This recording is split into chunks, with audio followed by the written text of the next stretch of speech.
This is English shorthand dictation number 228 and the dictation speed is 140 words per minute. Ready? Start. Mr. Chairman, sir, I thank you very much for giving me this opportunity. The debate on the compulsory voting bill could not be concluded last time and it was 2 years back. Now I have to continue my remaining speech on this bill. Sir, we know that India is a democratic country and our democracy is mature. That is why way back in 1950 we included fundamental rights in our constitution. So if we see the Constitution of India, Article 19 provides for freedom of speech and expression. The word expression means it is a right to express or not to express. So if we enforce compulsory voting, then it goes against the mandate of Article 19 of the Constitution of India, which specifically provides that it is within the sweet will of the individual and the right to vote or not to vote is a fundamental right of the citizen. At the same time, if we see Article 21 of the Constitution of India, it says that no person shall be deprived of his life and liberty except in accordance with the law. When we see the word liberty, it includes the right to vote and not to vote. It includes both. So it cannot be enforced in view of the mandate of fundamental rights which have been provided under Articles 19 and 21 of the Constitution. If such a law is enacted, then it will not withstand the tide of judicial scrutiny before the court of law. Sir, if we see Article 326 of the Constitution of India, it is provided that any citizen can register himself as a voter. He has a right to register himself as a voter. But it is not a duty to register himself as a voter. No duty has been cast under Article 326 of the Constitution. It is an option available to every citizen of India. He can either register himself as a voter or he need not register himself as a voter. Therefore, in my view, this bill basically cannot withstand the tide of judicial scrutiny and such a law cannot be enacted by the Parliament. So at the most, if we want to increase the percentage of voting, then certain incentives may be provided by the government by making a provision under various schemes like PDS and so on. But if a citizen has not cast his vote, he cannot be denied these facilities on that count. So such a law cannot be enacted. We can only persuade the voters, and such type of persuasion is possible by providing political education. Apart from this, we can do one more thing. In rural and urban areas, we are applying the same yardstick. The Election Commission is required to see to it. In the urban areas where the distance from the polling booth is less, the polling booth should be installed on the basis of the number of voters.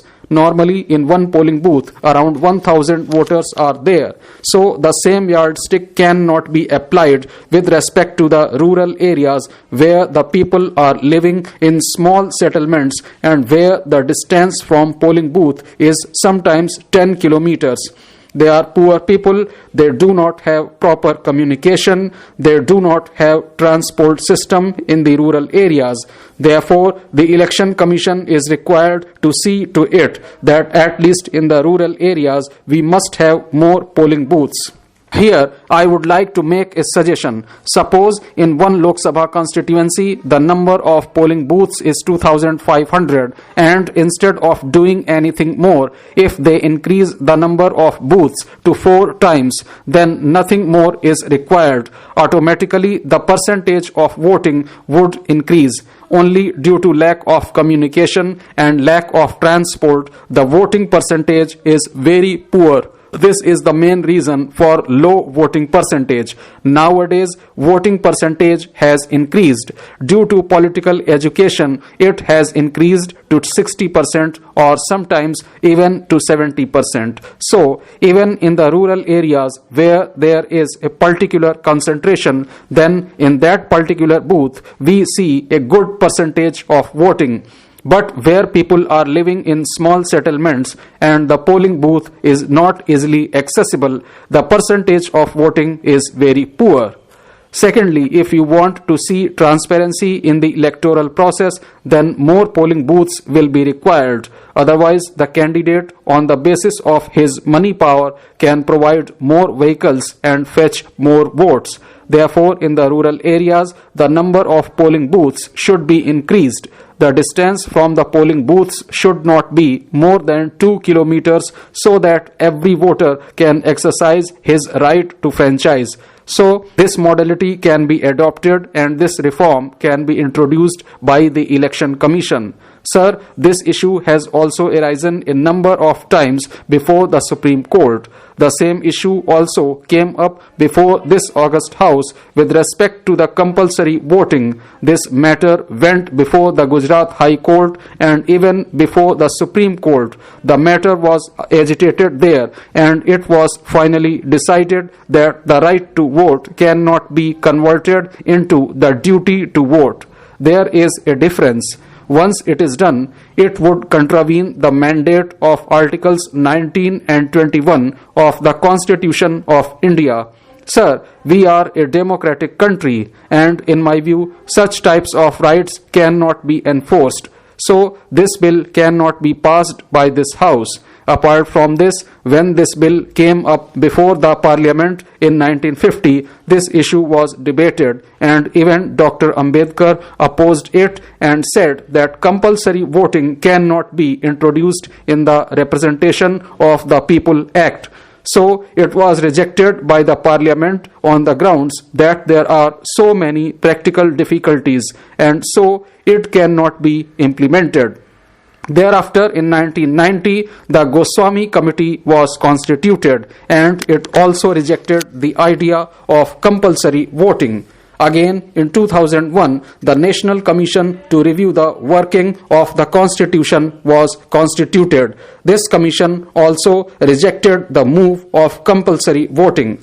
Later, another committee was constituted and it also opined that no compulsory voting can be permissible and it cannot be implemented. The committee also said that there are so many practical difficulties in implementation of compulsory voting and it can only be done by way of persuasion as well as by political education. Similarly, in 2004, one honorable member of Lok Sabha moved the bill on compulsory voting. In 2009 also, one honorable member of Lok Sabha moved the bill on the same subject. It was discussed and debated in the Parliament and finally it was withdrawn.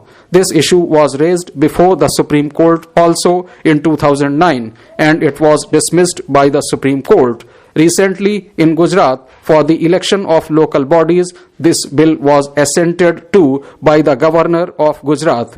But finally, it was decided by the Gujarat High Court that such type of a law cannot be enforced because compulsory voting is not possible. It is only a right and it cannot be converted into duty.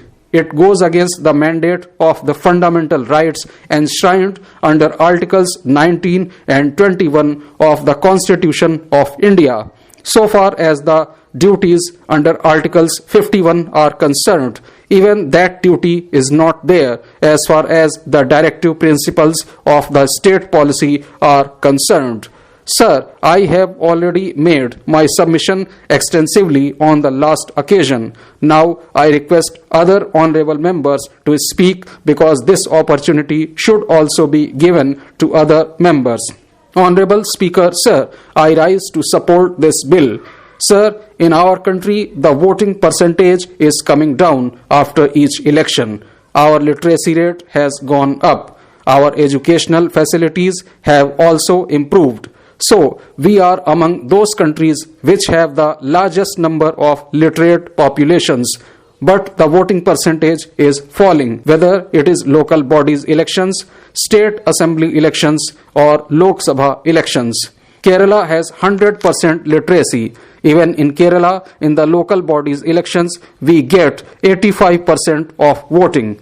In the state assembly elections, we get 75% voting. The percentage of voting for Lok Sabha elections is even lower than this. Sir, this is not a healthy sign for the growth of our democracy.